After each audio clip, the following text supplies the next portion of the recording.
Hello everyone. The most challenging aspect about the concept of recursion comes when you have to take a given problem and redefine it in such a way that you can find a recursive solution for it.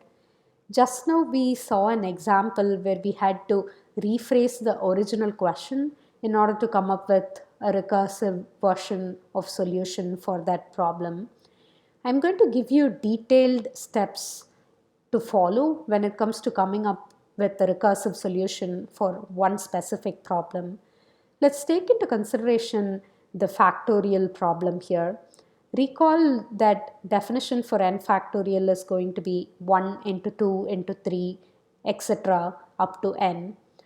Just based on this definition, you might be able to tell that 4 factorial is going to be 1 into 2 into 3 into 4, correct?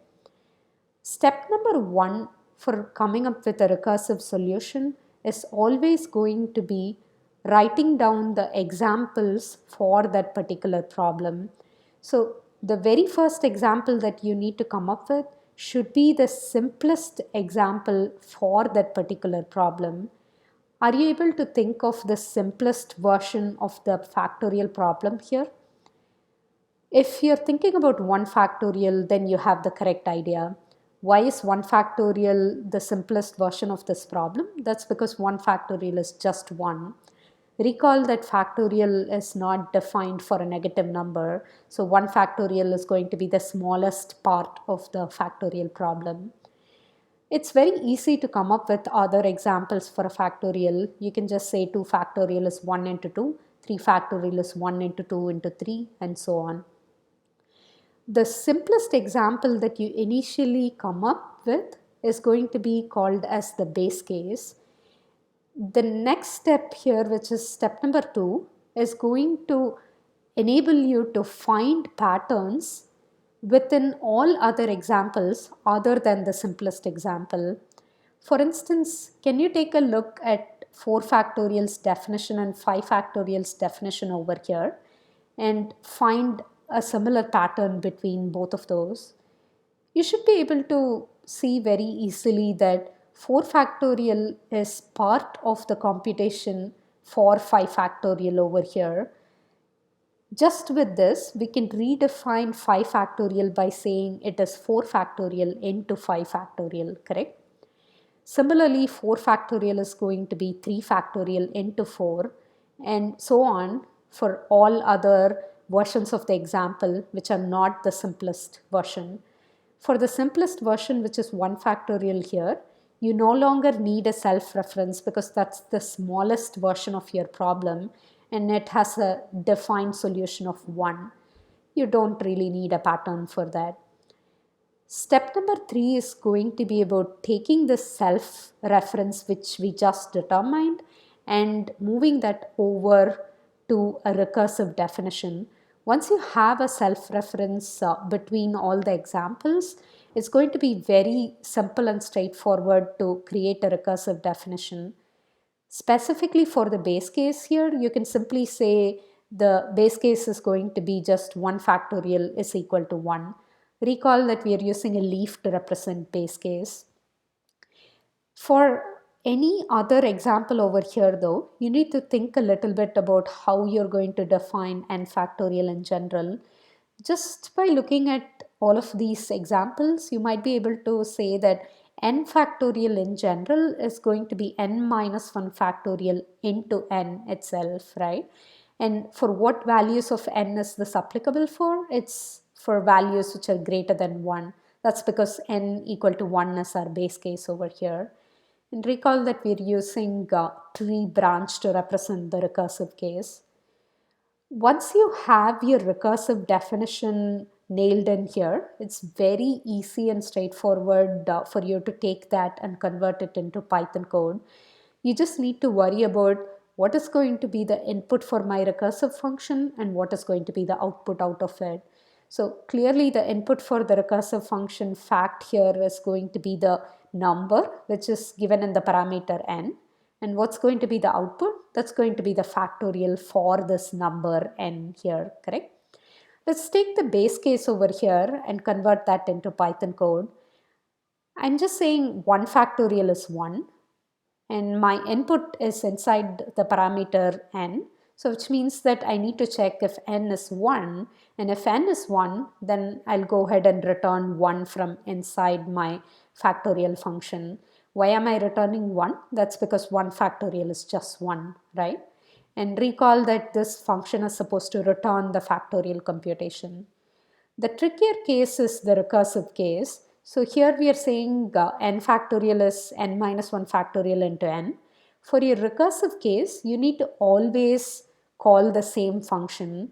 And in this particular example, we are going to call fact function by passing the argument as n minus 1. What is that function call going to return? It's going to return n minus 1 factorial, correct? So let's store that into a variable called p. What should we do with p? N minus 1 factorial into n is going to be n factorial. So you can go ahead and say that n into p is going to be the return value from this fact of n function. Couple of rules here. Rule number 1 is very obvious. Your recursive function should always have a base case and it should be terminal. Rule number 2 is a little bit subtle, but it helps you avoid infinite recursion. So rule number 2 here says that your recursive case, which is the case where you call the same function, should make progress towards the base case. So let's talk about making progress. How do we know we are making progress? We are passing n minus 1 as the argument to the fact function call over here. So we are making some kind of progress. How do we know we are making progress towards the base case? Well, the base case is n equal to 1. So we are decrementing the value of n. So eventually we are going to end up in the base case where n value becomes 1, correct? So let's go ahead and run this recursive code. By run, I mean that I'm going to use a set of slide decks to enable you to understand how this particular recursive code works. Let's start with the invocation of the fact function with an argument value of 4. So what are we going to do first? We are going to check this if condition. That's going to evaluate to false. So we are going to go ahead and call fact with the argument n minus 1. N is 4, so n minus 1 is going to be 3. So inside fact of n equal to 3 function call, we are again going to check the if condition, and we are going to see that it's failing. So we are going to go ahead and call fact function for n equal to 2. Then we are going to again check the condition, and we'll see that we'll have to call fact of n equal to 1. So what happens when you call fact of n equal to 1? Finally, your if condition evaluates to true because you're in the base case. Then your function call for fact of n equal to 1 is going to return 1. How do I know that? That's the return value from inside the base case. So where does this return value go? It goes to the place where you called fact of n equal to 1. Where did you call fact of n equal to 1? You called it inside fact of n equal to 2. So p is now going to be 1 inside fact of n equal to 2 over here. So what are you doing with p? You're multiplying that by n. So that's going to be 2 into 1. N is 2, p is 1. So you're going to return 2. You're going to return that value back to the place where you called fact of n equal to 2, which is going to be inside the fact of n equal to 3 function. So you're returning p equal to 2. So you're now going to multiply n equal to 3 by p. So that is going to give you a value of 6, which you're going to return to fact of n equal to 4. So finally, you're going to say 4 into 6. So you're going to get the answer as 24 for 4 factorial, which is the correct answer. So how exactly does Python keep track of all of these variable names? Because all of them have same variable names, correct? We are going to be using frames for that. Let me define a couple of new things about frames for you. Recall that for every invocation of a function, we are going to have a frame, and you have local variables within that frame. Your parameter, for instance, is going to be a local variable. Whenever it comes to using frames for recursive functions, you're going to use a structure called a stack. So stack is something which enables you to keep adding new things on top of each other, correct? So each function invocation frame is going to be an entry on your stack over here, and the topmost frame on the stack is going to be the frame for the currently active function. So one function invocation goes on top of each other, and once you're done with one particular function invocation, you're going to go ahead and pop that function invocation from the stack, which means that you're going to get rid of it. So the lowest frame in your stack is going to be the global frame, and all other frames are going to represent each invocation of your fact recursive function over here. So let's go through the same example by using a stack of frames. One thing that I want to clarify at this point is, if you're trying to go through this exact same example using Python Tutor, you'll see that Python Tutor is adding frames at the bottom of the stack instead of the top of the stack. Python Tutor just uses that particular representation.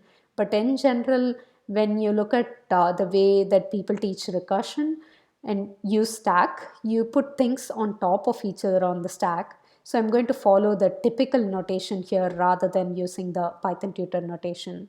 So let's go through this particular example for function call of fact of 3. So you first have the global frame, and from the global frame, you're going to invoke the function fact, and your parameter n for that particular function invocation is going to be local to that particular frame. So you're going to go ahead and call fact of n equal to 2, which is going to create another frame, and that's going to stack that on top of that. So from that, you'll be calling fact of n equal to 1. So fact of n equal to 1 is going to directly return 1 because that's the base case. So once a particular function call is done, you completely remove that function call from the stack by popping it, and you're returning 1 from inside this function call. Where did you make the function call? You made it inside fact of n equal to 2. So the value returned here goes into the variable p within the frame for fact of n equal to 2 function. Similarly, when fact of n equal to 2 is done, it's going to return 2, and that's going to go into fact of n equal to 3. So finally, from fact of n equal to 3, you're going to return a value of 6, which is going to be returned to the global frame from which you made the function invocation for fact of n equal to 3. All right, let's talk about pitfalls of recursions. I gave you 2 rules to follow in order to avoid these, but let me go ahead and give you examples of what happens when you have infinite recursion. So let's say that factorial function here, which is fact, is called initially with a negative number. We know that factorial is not defined for a negative number, but what would happen in that case though? So let's go through this. So fact of minus 1, n is not minus 1. So you'll go ahead and call fact of minus 2. So fact of minus 2, n is not 1. So you're going to go ahead and call fact of minus 3. So you'll be able to easily say that that particular invocation of the fact function will never terminate. So you should always make sure to use the correct input for your recursive function. That's just up to the programmer who's trying to use the recursive function. The second case when you could have the infinite recursion is when you completely forget the base case. As I mentioned before, rule number 1 says that you should always have a base case, and that base case should be terminal. So let's just assume for example here that I forgot to define my base case. What would happen then? If I call fact of 3, that's going to call fact of 2, that's going to call fact of 1, that's going to call fact of 0, that's going to call fact of minus 1, which is going to call fact of minus 2. You can very easily determine that we have an infinite recursion here. So there is a slight difference between an infinite loop and an infinite recursion. Recall that infinite loop just keeps running forever, whereas infinite recursion does not run forever. That's because the stack resource is limited, so you cannot have infinite frames on your stack. So your program is going to crash at some point. Some of you might have heard about this website called Stack Overflow. Who am I kidding? I'm sure most of you know it by now. So Stack Overflow, the name comes from this particular recursion infinite bug. So whenever you have an infinite recursion bug, you're going to have your stack overflow and your program is going to crash. I'm going to wrap up this video here. In the next video, let's go through a demo for writing a recursive function.